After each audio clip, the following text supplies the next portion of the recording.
So I decided to try something a little different for once. I decided to try to be a little bit more uplifting and drop some heavy education on your ass. Kill me now! What do you get when you take an easily shattered glass bulb, cover it in little hearts, and then shatter it? You get the average MGTOW. Now, I for one can really get behind the whole, principle behind MGTOW. On its own, it's not an activist movement by nature. It was more so like a series of campfire stories being passed around.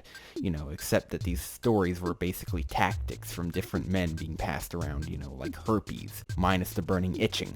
These tactics are typically from men who've been put under the bus, run through the wash cycle, slapped on a table and, chopped up like pork, and already they can tell you what your chances are at finding happiness in a world where you have to play a game of spend 30,000 in dinners and maybe a girl will let you kiss her on a date. A game where these series of different strategies can save you from becoming a real-life Nozomu Itoshiki. And believe me when I say that the game itself, especially when said by these shattered individuals who are so broken down that some of them might even come off as, autistically antisocial, that the game is like if you took the hardest difficulties of Devil May Cry 3, Dark Souls, and the entire level design of Kaizo Mario and slapped it all into one real-life game that you had to be trained to win. But let's take a look and see what usually leads up to the average MGTOW's life. Why did so many go this way? Was it good in the short-term effect or in the long-term effect benefit? And if they're happy. The first thing to look at is, how did many of their lives start? Or at least, how did, which you can call the founding fathers, get to be this bitter and rightfully so? It usually, from my understanding, comes from being duped by the idea of marriage. You think you're gonna find Miss Special, Captain Perfect. You were raised by a society that makes a woman that loves you seem like the gold at the end of the rainbow. And while a woman that loves you is nice and all, what are the chances that she really does love you? That's the question. You find a woman, you think, gosh, a man like me being loved by a goddess like a woman? And you work your ass off to woo her, all while she lazes about with all the other love letters and gifts she gets. She doesn't have to work to look at you, not like you do, no. She just has to find the time to care about you. So you get chosen, and to your surprise, she dates you. Finally, skip a few years and over 30 grand in dinners and fine jewelry, and you're married.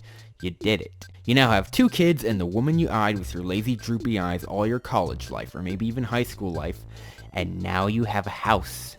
And lots of expensive things in that house. And you're now in the midst of getting a divorce with your kids saying they hate you and you don't know why. Years later, your kids tell you that mommy told them that you were leaving because you were a bad man. That the courts were giving her all this stuff because you were a bad man. And yet your kids aren't dressed anywhere near as nice. And you find that the mom has gotten a new surround system for her personal master bedroom. And she already found someone else like a month later. Now you have a dilemma facing you. What to do? Your hopes, your dreams, your ingrained reality that your single mother and your deadbeat but desperate father told you, the one peddled by the media, is a sham. All dead and so easily tossed away by a woman who you thought was perfect and loved you, whom initiated the divorce and said, I just don't feel it anymore. And you then realize the meaningless of your whole life. And now this is where it gets fun.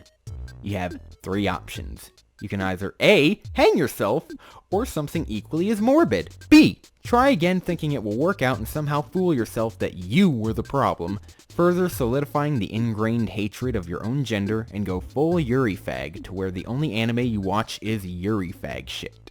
Or C, you can go full weeaboo and fap all day to hentai with your sex dolls and sit in your mom's basement until you get your own house or apartment, or they just leave you in charge of it and go get a new house for themselves.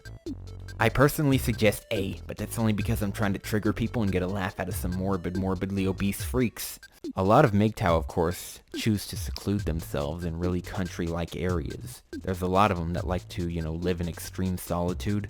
Some of them spend their days talking in front of a camera in an old beat-up looking shack smoking a cigar. Some smoke weed in the suburbs where there's some life, and some like to masquerade around as a monkey, flinging its poop at you while saying some profound shit. Some of them are like me. If I had to choose to live alone, I'd at least like to live in a city and make a few worthwhile friends. Now onto the second part. Is this good? Does it do you good to ignore the game, to seclude yourself? I'd argue that it is in the short term and long term, for different reasons. For the long term, it helps you to figure out how to avoid trouble. You have time to think about what kind of shit tests you have to do to give people to make sure that they aren't trying to fuck you over halfway into a marriage. And that will help you. But does it always help you to stay secluded? Does it help to always be in that cabin smoking a cigar? No, it doesn't. It does help to prefer not getting into relationships with very many people unless you've, talked to them when they're piss-ass drunk and asked them their personal views. Then you might be able to trust them. It's like, "Hey, Mary Jane. Yeah? Do you love me?" "Yeah, of course I love you." "Okay, I know you're drunk, that's why I got you drunk, just wanted to make sure." In the short term though, secluding yourself for a while gives you time to do more than think. It gives you time to recover your heart, to try and decide for yourself if you can find more meaning to life than being some woman's potential slave in a relationship where she's probably fucking some other dude who owns a fucking Lamborghini and grills in his fucking teeth from a shitty rap career that will probably end up ruining another generation of white kids who want to be a gangster rap legend. But either way, it helps you in the long term by giving you lifelong skills and the ability to fortify your heart from potential fuck-ups. In the short term though, it recovers you from damage to stay secluded. But you should eventually leave seclusion and return to some form of social activity and at least make some friends that you can visit easily and not have to drive 4 hours just to see. But for the last part, we have to determine if they're happy. And the answer is no. It's not that they're making bad decisions. It's just that MGTOW is a path. It's not an end result. From my understanding, it's a tool to reach a promised land. It's not the promised land. But nothing more than the tool. The promised land can be anything really. But all it takes is a little faith in yourself, love for yourself for being a man, and not to ever think that you have to value people more than yourself. You don't have to be overtly altruistic to be a man. You can value your own health more than others in a certain way. If you're not healthy, chances are your family isn't either. Not if you're the one bringing home the bread or raising the kids to be adults. You can't overtly punish yourself and think that you're making a good example of how to live a long life as a man. Your kids are better off with a long living father. You're not a utility. Not like water at least. That gets used up.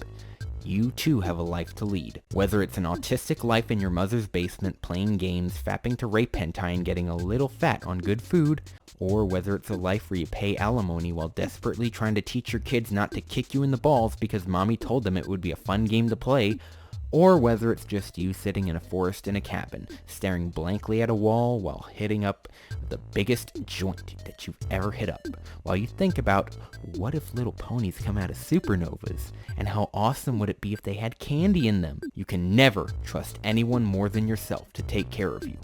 No one is more qualified to know what you need for yourself more than yourself.